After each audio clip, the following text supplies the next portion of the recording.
ଥରେ ଗୋଟିଏ ଲୋକ ଥିଲା ଆଉ ସେ କିଛି ପଇସା ଲୋନ୍ରୁ ବ୍ୟାଙ୍କରୁ ଆଣିଲା। ଆଣି ସେ ପଇସାରେ ଗୋଟିଏ ବଡ଼ ବିଜନେସ୍ ତିଆରି କଲା।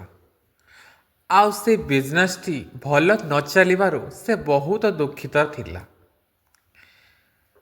ତାର ବ୍ୟବସାୟ ଦିନକୁ ଦିନ ଡାଉନ୍ ହେଇଗଲା, ଏପରିକି ତାର କର୍ମଚାରୀମାନଙ୍କୁ ପଇସା ଦେବାକୁ ବି ପଇସା ନଥିଲା। ତାପରେ ଲୋନ୍ ଆଣିଥିବା ବ୍ୟାଙ୍କ ବାଲା ମଧ୍ୟ ତାଙ୍କୁ ସିଧାସଳଖ କହିଦେଲେ, 2 ମାସ ଭିତରେ ଲୋନ୍ ଚୁକାଅ, ନହେଲେ ତୁମ ଘର ବାଡ଼ି ପଟା ଉପରେ ଆମେ ଦଖଲ କରିବୁ। ସେ ଏହିପରି ଭାବି ବହୁତ ଭାଙ୍ଗି ପଡ଼ିଲା। ଏହି କଥା ଭାବି ସେ ଦିନ ରାତି ବହୁତ ଚିନ୍ତାରେ ପଡ଼ିଗଲା। କ'ଣ କରିବ ସେ ନିଜେ ମଧ୍ୟ ଜାଣିପାରିଲା ନାହିଁ। ବ୍ୟାଙ୍କ ବାଲାଙ୍କ ଧମକ, ଘରବାଡ଼ି ଦଖଲ କରିବାର ଧମକ, ସେ ଅସ୍ତବ୍ୟସ୍ତ ହୋଇ ପଣ୍ଡିତ ପାଖକୁ ଧାଇଁଲା। ତାପରେ ସେ ପଣ୍ଡିତକୁ କହିଲା, ମୁଁ ଲୋନ୍ ନେଇ ଗୋଟିଏ ବଡ଼ ବିଜନେସ୍ ତିଆରି କରିଥିଲି, ହେଲେ ସେ ବିଜନେସ୍ଟି ନ ଚାଲିବାରୁ ବହୁତ ପଇସା ଡୁବିଗଲା। ଲୋକମାନଙ୍କ ସାହାରା ମାଗିଲି, କାହା ପାଖରୁ ମୋତେ ଟଙ୍କାଟେ ବି ସାହାରା ମିଳିଲା ନାହିଁ। ମୁଁ ବହୁତ ଭାଙ୍ଗି ପଡ଼ିଛି। ମୁଁ ବହୁତ ଭାବିଥିଲି ଭଲ ବିଜନେସ୍ କରିବି, ହେଲେ ସବୁ କିଛି ବୁଡ଼ିଗଲା। ମୁଁ ଏବେ କ'ଣ କରିବି ନିଜେ ମଧ୍ୟ ଜାଣିପାରୁନି। ତାପରେ ଏହା ଶୁଣି ଗୁରୁଜୀ କହିଲେ, ଧୈର୍ଯ୍ୟ ଧର, ଧୈର୍ଯ୍ୟ ରଖ। ଆଚ୍ଛା କହିଲ, ବ୍ୟାଙ୍କ ବାଲା ତୁମକୁ କେତେ ମାସ ସମୟ ଦେଇଛନ୍ତି? ତାପରେ ଲୋକଟି କହିଲା, ମାତ୍ର 2 ମାସ ସମୟ ଦେଇଛନ୍ତି। ତାପରେ ଗୁରୁଜୀ କହିଲେ, 2 ମାସ ଭିତରେ ସବୁ କିଛି ଠିକ୍ ହେଇଯିବ। ଗୁରୁଜୀ ପଚାରିଲେ, ଆଚ୍ଛା କହିଲ, ଫ୍ୟାକ୍ଟ୍ରି କାହା ନାଁରେ ଅଛି? ଗୁରୁଜୀ, ମୋ ନାଁରେ ଅଛି, ମୁଁ ମାଲିକ। ତାପରେ ଗୁରୁଜୀ କହିଲେ, ଏଇଥିପାଇଁ ତମ ଫ୍ୟାକ୍ଟ୍ରିଟି ବୁଡ଼ିଗଲା। କାହିଁକି ନା ମାଲିକ ହେଉଛ ତମେ।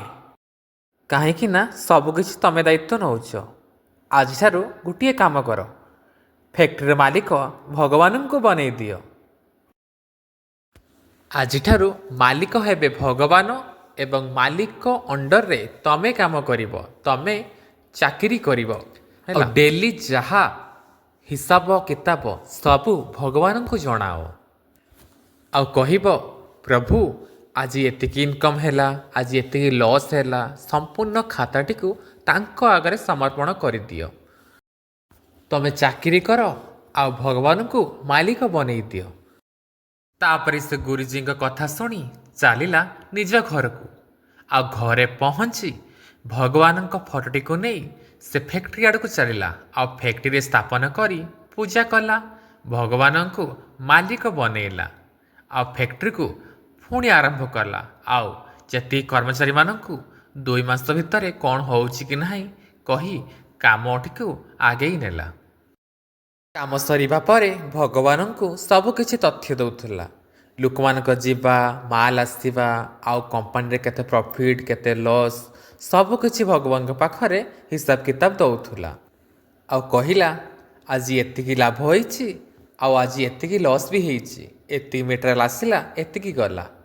ଏମିତି କରୁ କରୁ ଦେଖୁ ଦେଖୁ ତାର ବିଜନେସ୍ଟି ବହୁତ ଭଲ ଭାବରେ ଚାଲିଲା।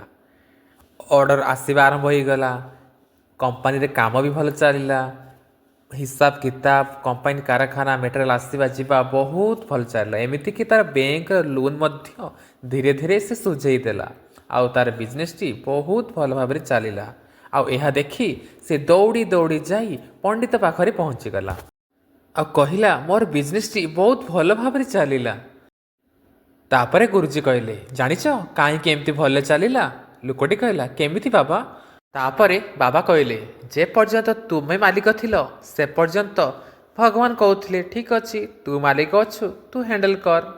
ଆଉ ଯେତେବେଳେ ତମେ ଭଗବାନଙ୍କୁ ମାଲିକ ବନେଇଦେଲ, ସେତେବେଳେ ସବୁକିଛି ପରିବର୍ତ୍ତନ ହେଇଗଲା। ଆଉ ଭଗବାନ ଯେହେତୁ ମାଲିକ ହେଲେ, ତ ତାଙ୍କର ପ୍ରଥମ ଅଧିକାର ତ ସେ ଆମମାନଙ୍କୁ ଦେଖିବେ ନା। ଆମ ପାଇଁ ତ ସେ ମାଲିକ ନା, ତ ସେ ଆମ ଦୁଃଖ କେମିତି ଦେଖିପାରିବେ? ସେଇଥିପାଇଁ ଯେପର୍ଯ୍ୟନ୍ତ ଆମେ ଭଗବାନଙ୍କୁ ସବୁକିଛି ସମର୍ପିତ ନ କରିଛନ୍ତି ବା ମାଲିକ ନ ଭାବିଛନ୍ତି, ସେ ପର୍ଯ୍ୟନ୍ତ ଆମେ କିଛି ବି ଉନ୍ନତି କରିପାରିବା ନାହିଁ।